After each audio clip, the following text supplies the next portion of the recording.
Welcome to the last video in this series, and we're going to go over the summon. We're going to set it up and make it controllable. So to start, check out the video description. There should be a link to get all the assets. And once you have that, you can pause the video, get that, and follow along. So in character, I put the wolf skeletal mesh. Just going to show it. And then in Mage animations, I have a summon folder, and in here I have all his animations. Again, in the Mage, I have another folder here called summon. I have his animation blueprint, his blend space, and his actual blueprint. So the animation blueprint has some of the basic things again, just like the boss. So here you have the whole set speed and the basic stuff at the start. Cast a character, cast a wolf BP, and then I promote this to a variable, and it becomes this. Then I have two animation montage. I have attack and I have heal. In attack, I just used barking, and in heal, I used howl. So let's go on, and in BPI underscore debuff and BPI underscore menu, I added some things. So in debuff, I added heal player. I was just too lazy to make another blueprint interface for this tutorial. And in BPI menu, I don't know why, but I split this up into summon underscore boss, summon underscore player. These are basically going to be called on by the player, and this one is going to be called on by the wolf, heal player. Let's go into the Mage blueprint, and here when I press F, all these conditions have to be met. So if I'm alive, not dodging, I have enough burst, not charging, not casting, and I'm not attacking. So once all of these are true, it sets casting to true, so I can't keep clicking F over and over anyway. Burst would be subtracted, so I wouldn't be able to spam anyway.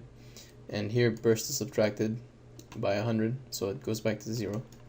Then I play animation montage for summoning animation. This could be anything really in the Mage, you can decide. Then I spawn the wolf. This is a custom event that spawns actor, and the actor is wolf underscore BP. And I'm going to explain the location in a bit. For the actor, when you spawn it, in return value, you want to drag out a pin and type spawn default controller. This is so your wolf can move around. Next, you want to promote this to a variable. This return value, promote to variable, and I called it wolf underscore BP. Now the spawning location, I have a sphere here called summon location. So wherever that sphere is, that's where the wolf gets spawned. Ideally, you would want them to spawn at the center of the level, so you can always get the coordinates either at the center or the start of the level, somewhere where they won't get spawned outside of the level boundaries, or they won't get spawned inside of a wall or something like that. So that's up to you to figure out where you want to spawn him, but me, I put it to in front of the player. Next, let's have a look at the wolf and see what he does.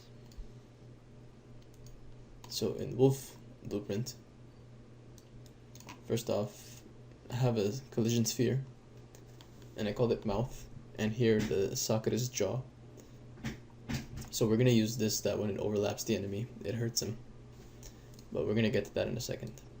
Let's start with the event begin play. After a 0.2 second delay, here there's a variable called goTarget. I'm going to show you guys where I make this variable after. But goTarget gets set to the player character, and then we run a function called seeker. This is just like the boss when it chases the player. Then we set a timer to loop at 0.1 seconds, and it's distance check. Pretty much the same thing as the boss, where it checks the distance between himself and the player, but in the wolf's case it'll be himself and the target. Then it has an event called initialize. This event, what it does, it sets health to 60. Health is basically the duration of the wolf. So here it's 60 because it's 60 seconds. And here I set a timer, and it loops every 1 second. The function is called life, and what it does, it subtracts the wolf's life. So it gets health, subtracts by 1, and clamps the values from 0 to 60. Then it sets the health, and there's a branch that checks if health is set to 0. The moment it's set to 0, you run a function called kill, which I'm going to show after too. So back to initialize. Once health has been set and the timer has been set, here we take care of the wolf's widgets. This is just a widget that counts down from 60 to 0.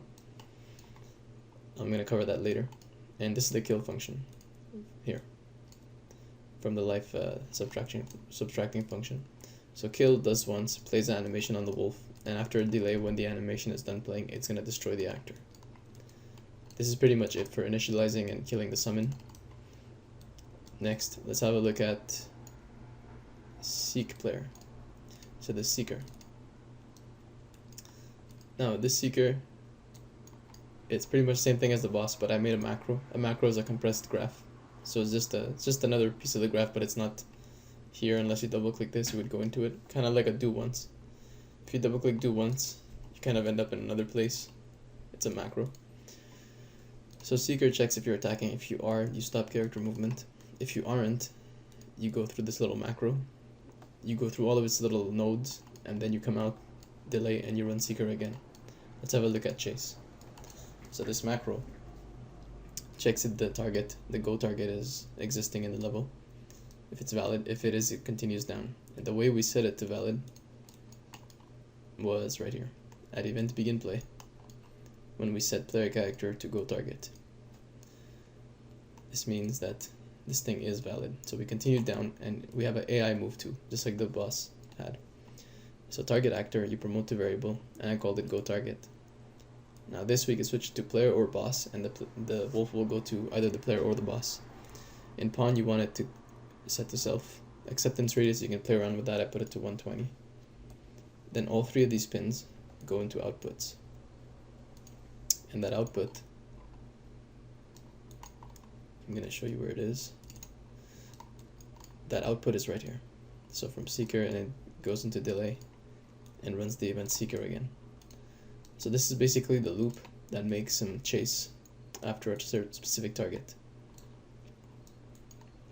Now we have two things that can happen. So if your target is the player, well, he's going to heal if he's in range, and if it's the boss, then he's going to attack if he's in range. And the way to find out if he's in range is if we go back to our event begin play.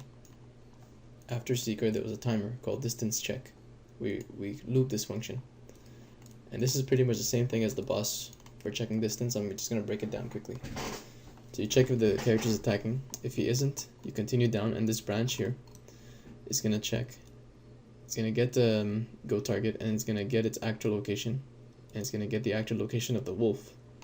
Subtract the two, get the vector length, and if it's less than or equal to 300, it can proceed. That means you're in range of attacking or healing.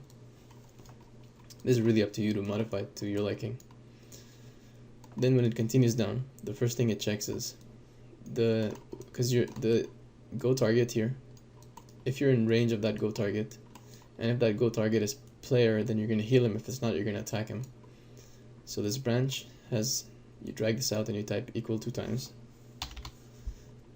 Oh, sorry, you drag out go target, you get, and you type equal 2 times.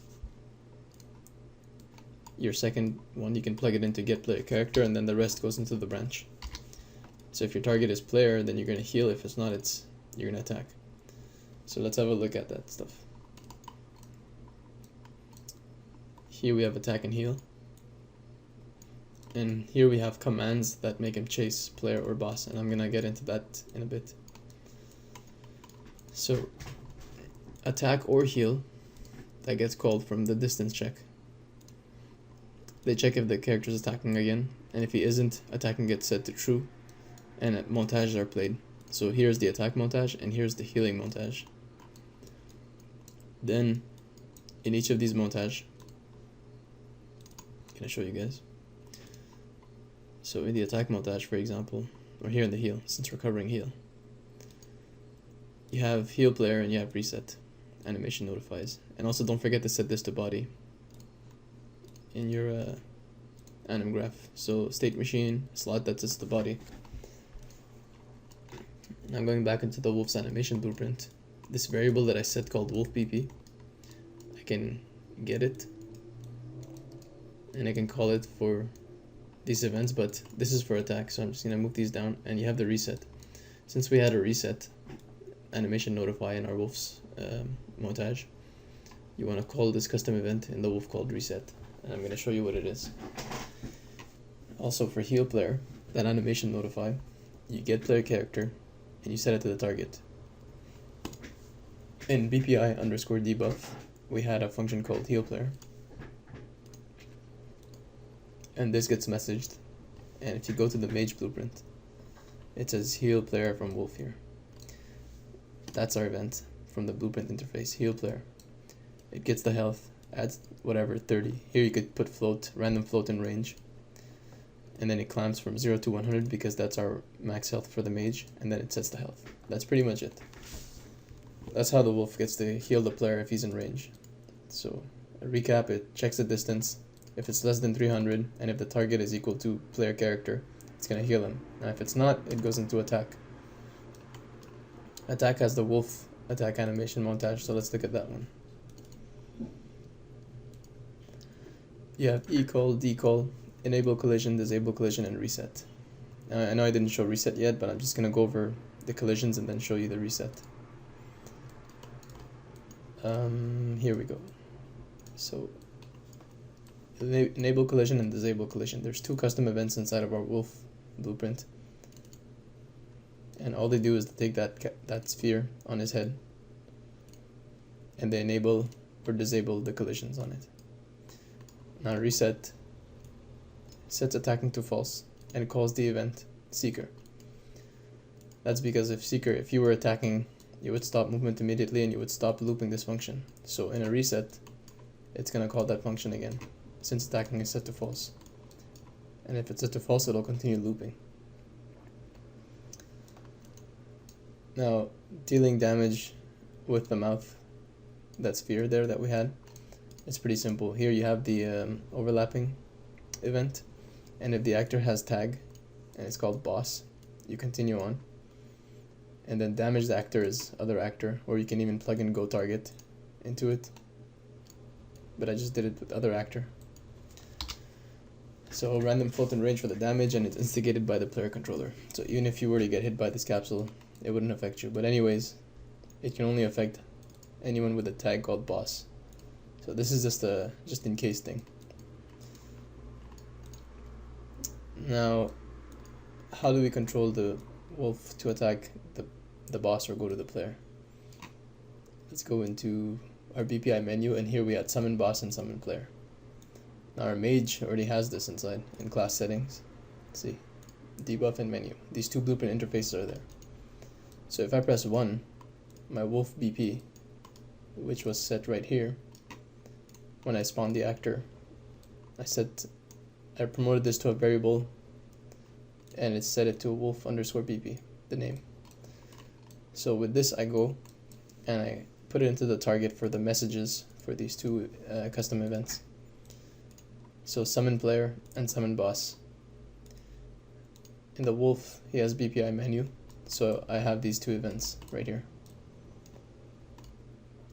Event summon player and event summon boss. Summon player is fairly simple. You set to go target, and you get player character and you plug it in the target.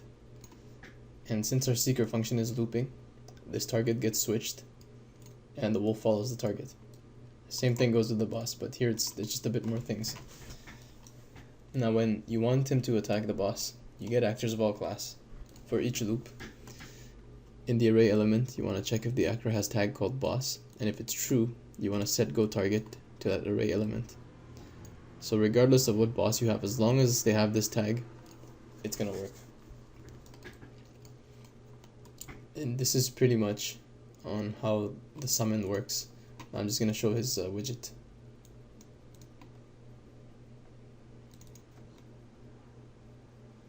So here there's a progress bar and the text to indicate the name. And there's the progress bar has a binding. So let me go to it. Here, percentage, it has a binding. Now it gets actor of all class, and that class is wolf underscore BP. For each loop, it's gonna cast a wolf underscore BP. It's gonna get his health divided by 60. This is the number of seconds he's on the game for. And then it sets the return value. And both cast failed and this execution node are plugged into the return node. That pretty much covers up how to make the controllable AI, where he can go to you, or he can go to the boss and he can either heal you or attack the boss. But when he goes to you, you can have anything. You can make him boost your defense, your attack. It's really up to you to decide and get creative. And that's pretty much it for this video and the tutorial series. So thanks for watching. If you're listening to this, then you have probably completed the entire series of videos that I had posted. So now you can make a hack and slash game the way you want. And I was thinking that I continue producing blueprint tutorials for these sort of games. And if you would like me to continue and you want to support that, there's a link in the video description. It's a Gumroad link, and you can purchase any of my other tutorials from it. And apart from that, be sure to upload a video of what you have made so far with the notions you gathered in this series, and post it in the comments below, and I'll have a look at it. So with that being said, thank you for watching, and I'll see you in the next ones.